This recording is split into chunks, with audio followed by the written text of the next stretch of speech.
Hey guys, I'm Paul. And I'm Bea. And this is Everything is Boffo. In this video, we will be giving you an update on our citizenship. Yay!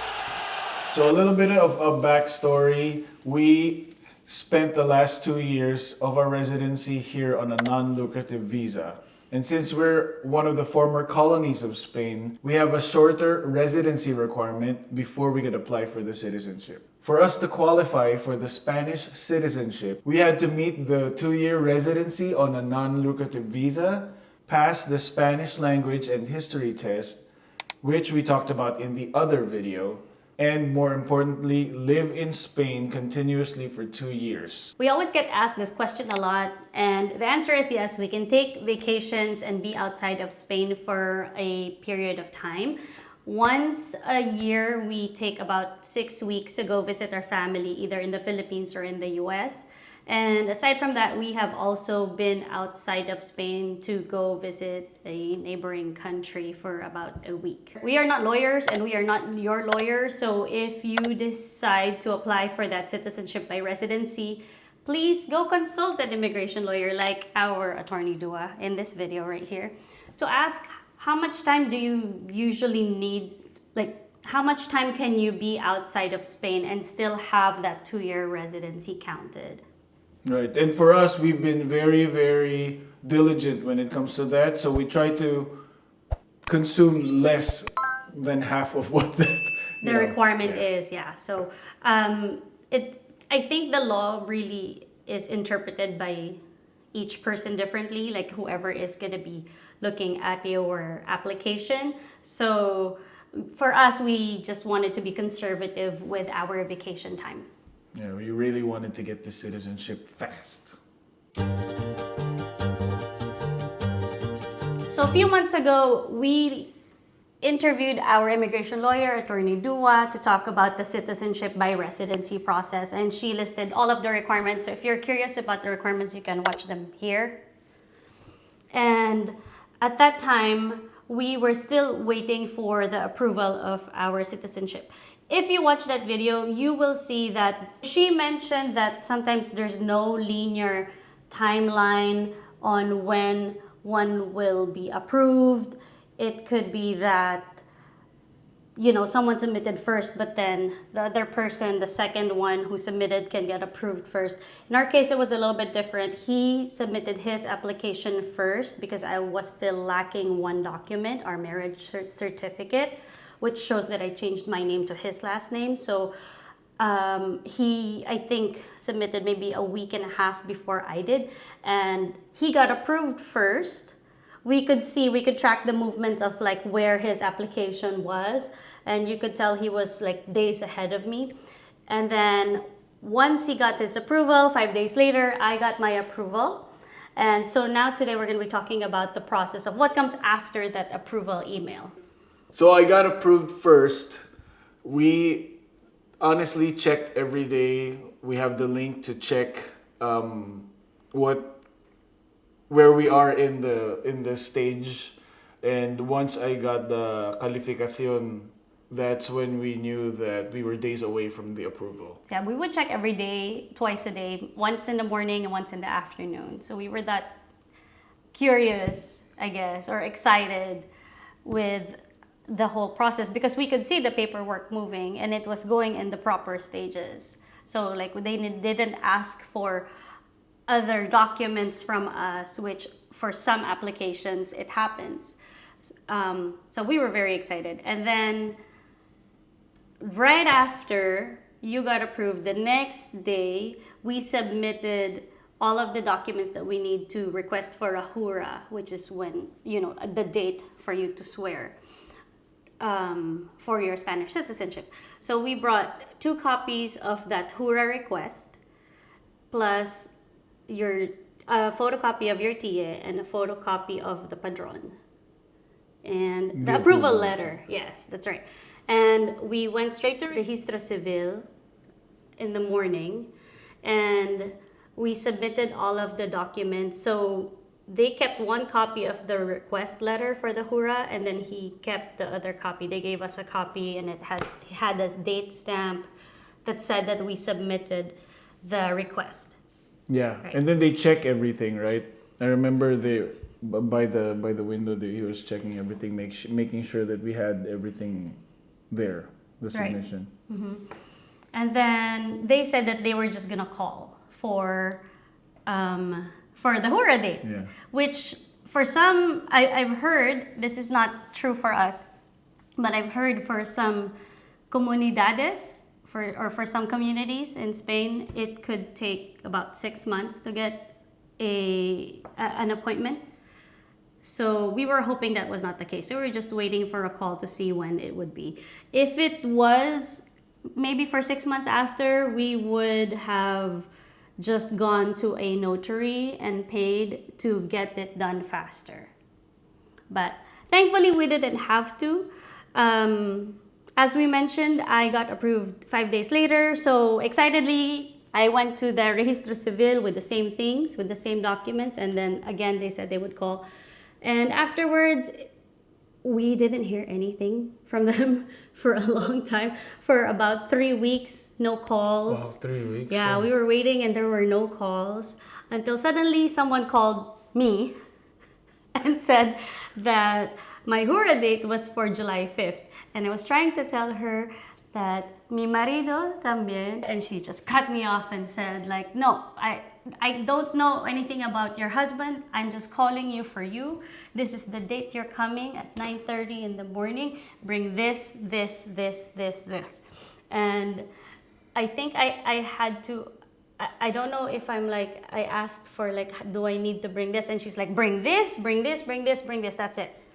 So we're like, okay, so she was in a rush and then that's it. So I got a call first and I got an earlier slot as well. Mine was for July 5th. And then a week later, there was still no call. So we were worried that his paperwork got lost. I was so bummed because, you know, it was approved already first, there, but yeah. then I never got it. So I've never been, the funny thing is, so I've been waiting for this call for more than a week, and the funny thing is, we've been getting like robocalls, so I just keep on answering because I'm so desperate. But yeah, once no, we, excited, not desperate. yeah. But once I got the call, I think it was better actually that she went first, because when I got the call, I knew what to expect, like what to ask, and even though I could barely understand some of the things that she was saying, I knew what she needed because we had the same requirements. Right, and we were trying, I mean, honestly, we were just trying because it's a special occasion for us.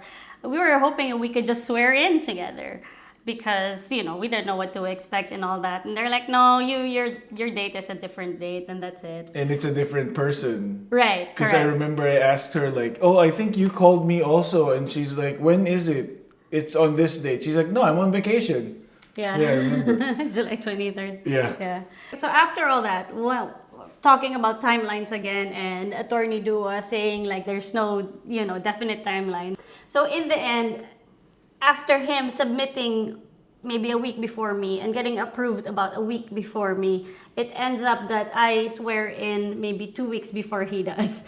So there's no like linear timeline for it. It depends on the person who has your file and when she starts calling and when, you know, when they start scheduling you in. Right. Right.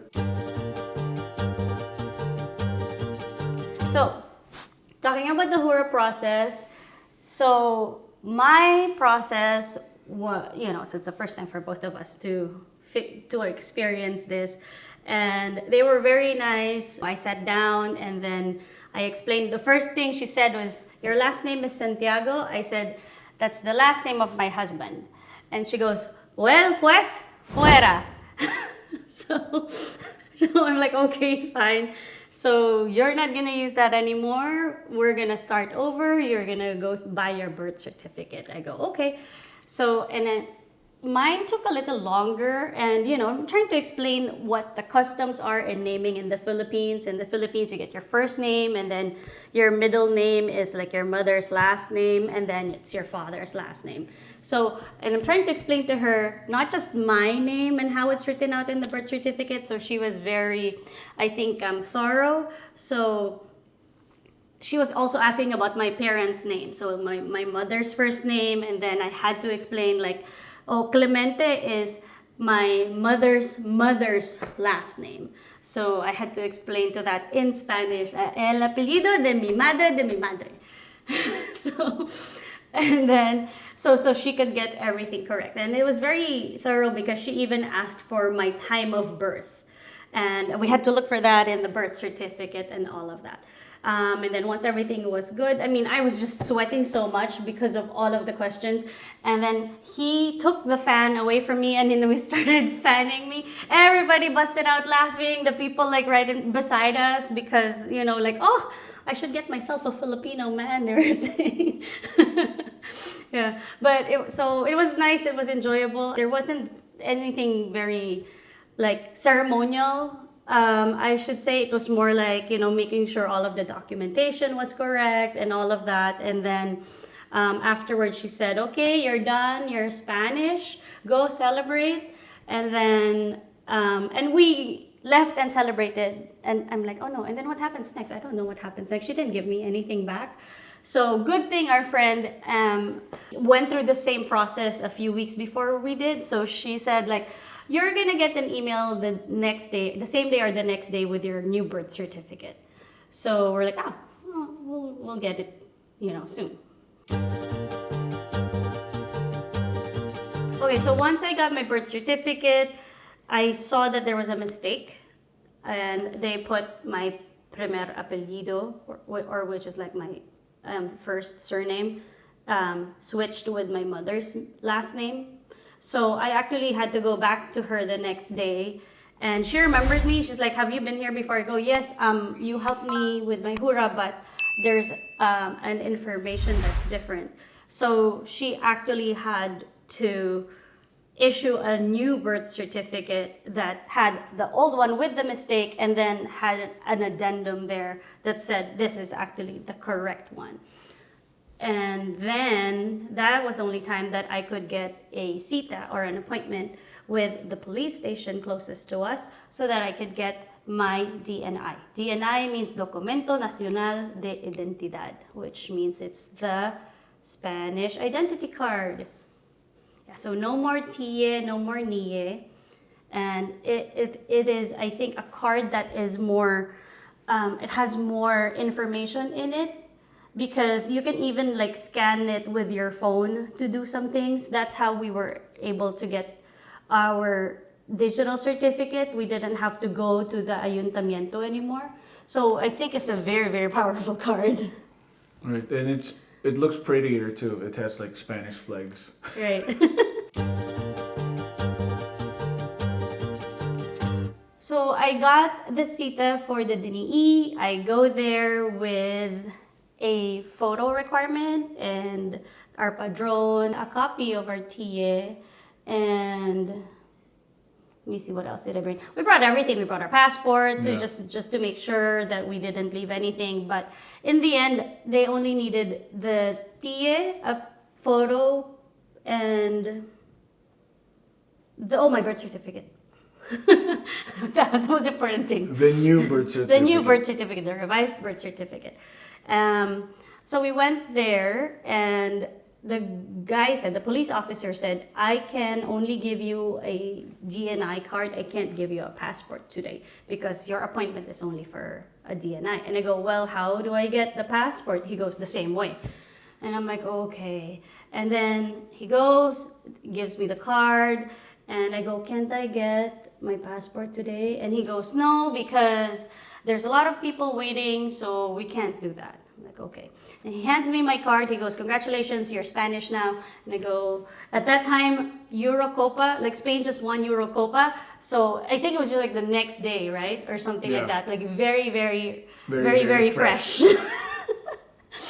So I'm like, so he hands me that, and I'm like, yo soy español.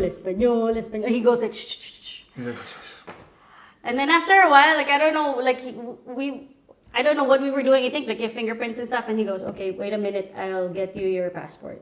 Just wait outside and come back, and we'll call you. I'm like, okay, so I guess that worked. So, we go outside. It took them like 10 minutes, and then they gave me my passport, and yay! So I had my DNI and my passport.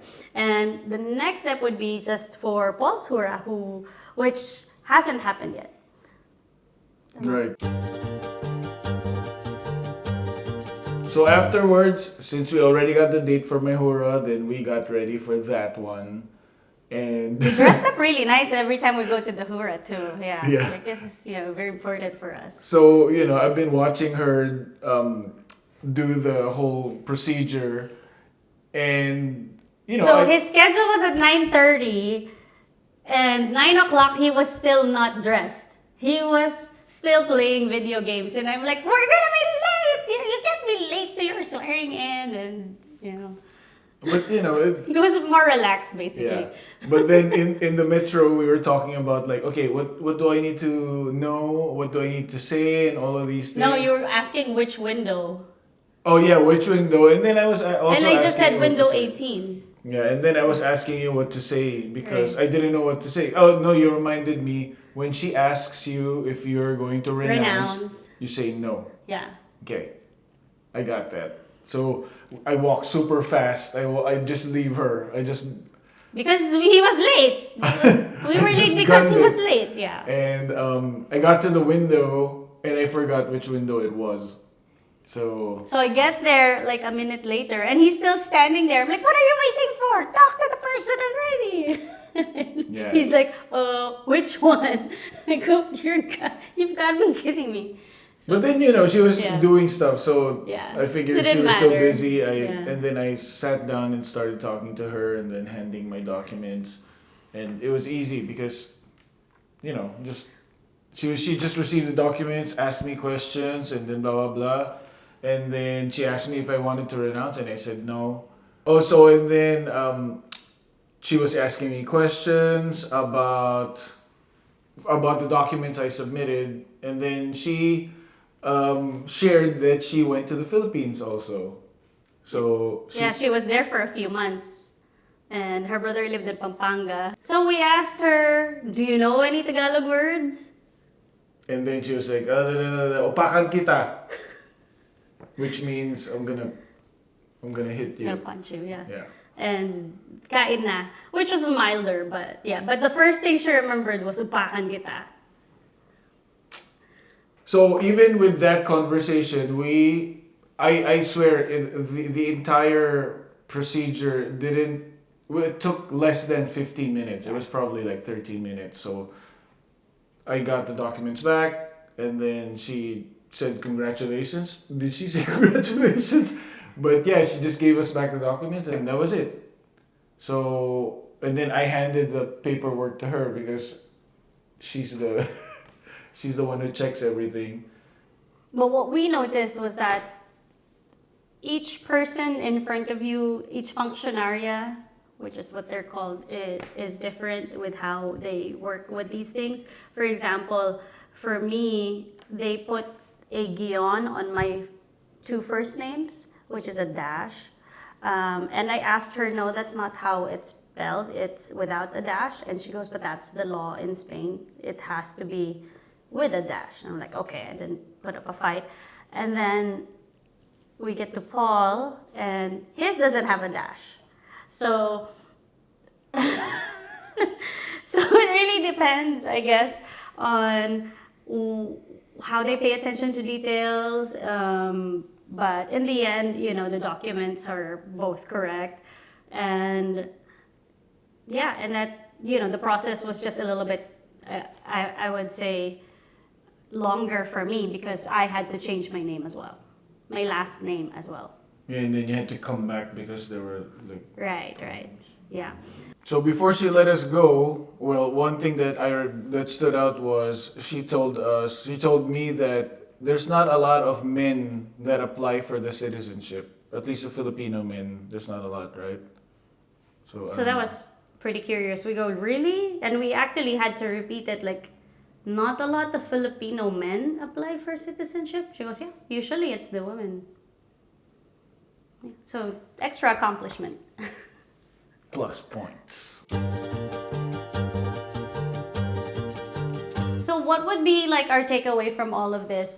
One thing that I learned is that to schedule your DNI appointment, you actually need information from your old TA. So it would have been faster, or Paul got his documents faster, his passport and his DNI faster, because the moment I found out what his Jura date was, I scheduled his DNI cita about 2 days later, knowing that he'll get his birth certificate, his Spanish birth certificate, in about 2 days. So that one was already scheduled, and because you just needed your TA information for that, then there was no problem. And then when we went for his DNI though, he couldn't charm his way into getting a passport the same day. So the officer was nice enough to say, no, you have to get a new CETA for it. And come to find out, it was because for the only way that you can get a passport scheduled is if you have your DNI, because the DNI card information allows the system to schedule a passport appointment, right? So, you know, he was just very by the book about it. And we're like, okay, so but we were lucky that we were able to get a passport appointment just the following day after. So we kind of like had mini celebrations each time, like celebrated when he got approved, and then when I got approved, and then after my Jura, and then after his Jura, after I got my passport and my DNI, after he got his passport and DNI. So it's, you know, like, I feel like a month-long celebration every time like we hit a milestone. And then but you know, like the fun doesn't stop right there. Like it doesn't end with the passport, because now we have to update all of our information on all of the platforms where they have our information. The banks, the Centro de Salud, which is the health center, the padron, which we were able to do already, and all of the other things. And the driver's license place, the DGT, we have to update that as well. Oh boy. So it's a lot of legwork that we have to do, but I'm glad that we got approved together around the same time. So we are just gonna do all of that at the same time together, so we don't have to go multiple times, you know, like other people, I guess. So we just have to do everything together. So you're stuck with me.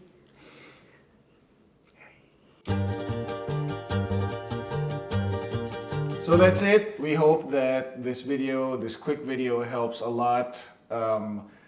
Obviously, the work isn't done yet. We're still gonna need to do a lot more paperwork, but I don't know if we're gonna make a new video about it or we're just gonna update you in our social platforms.